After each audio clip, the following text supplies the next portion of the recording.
हमारे प्रधानमंत्री मोदी जी जब नॉर्वे गए हुए थे तो वहाँ पे एक ब्रीफिंग दी गई, जो नॉर्वे के जो प्राइम मिनिस्टर हैं उनके थ्रू और एक हमारे देश के प्राइम मिनिस्टर नरेंद्र मोदी जी के थ्रू, जिसमें उन्होंने सिर्फ एक ब्रीफिंग देनी होती है कि what exactly the both countries are doing.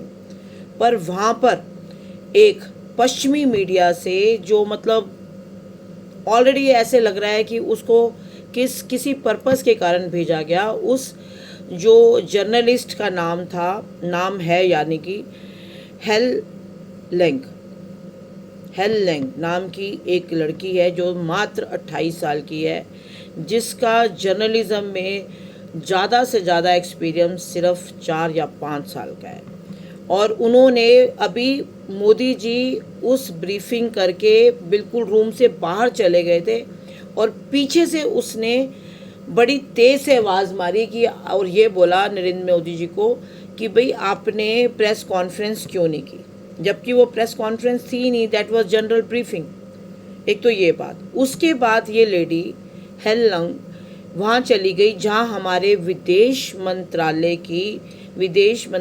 की प्रेस कॉन्फ्रेंस हो रही थी, और वहाँ पे जाके उसने ये क्वेश्चन किया जो हमारे सीनियर डिप्लोमेट हैं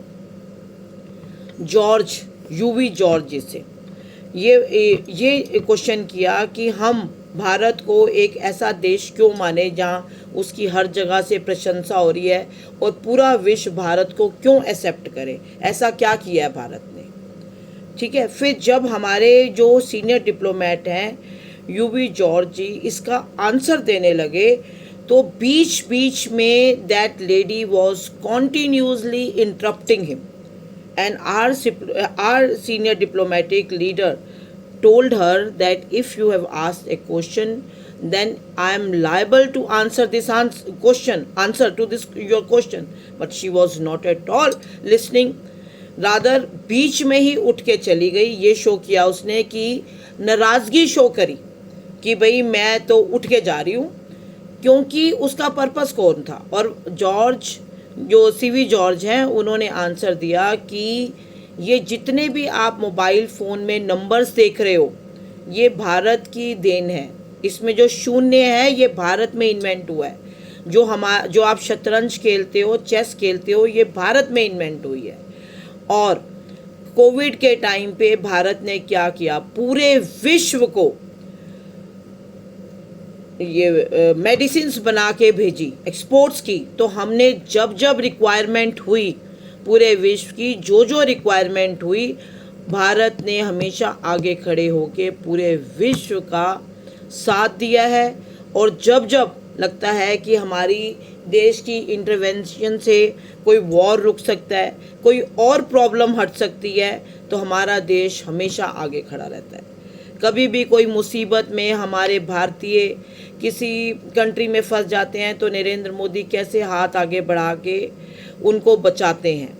और सिर्फ अपनी कंट्री को ही नहीं, दूसरी कंट्रीज़ को भी कहते हैं कि हमारे देश का फ्लैग लगा के आ जाना, आपको कोई नहीं रोकेगा। तो जब भारत की रिक्वायरमेंट हुई विश्व में, भारत ने अपना पूर्णतः दिया।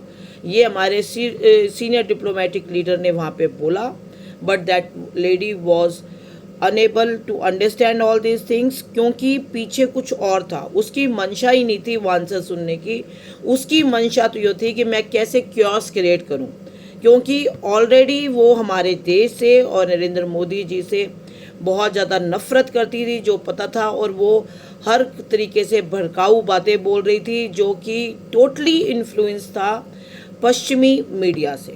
फिर जैसे ही ये सब हुआ, उससे इस घटना से पहले उसके सिर्फ 800 फॉलोअर्स थे एक्स पे, और उसके बाद सीधा 33.3 के फॉलोअर्स बढ़ गए कुछ ही घंटों में। तो यहाँ से आप देख सकते हो कि कैसे पश्चिमी मीडिया की सहायता करने के लिए हमारे विपक्ष के नेता हमेशा तैयार रहते हैं। उसके फॉलोअर्स एक सेकंड में बढ़ गए, और थोड़ी देर बाद राहुल गांधी जी ने नरेंद्र मोदी की बुराई भी करी और उसको बोला कि आपने अच्छा किया। और उसके कुछ देर बाद वो लेडी ने भी राहुल गांधी को बोला, आंसर दिया कि मैं आपकी अलग से इंटरव्यू लेना चाहती हूँ। अब राहुल गांधी जी के पास और तो कुछ बचा नहीं है, कांग्रेस पार्टी के पास कुछ नहीं बचा।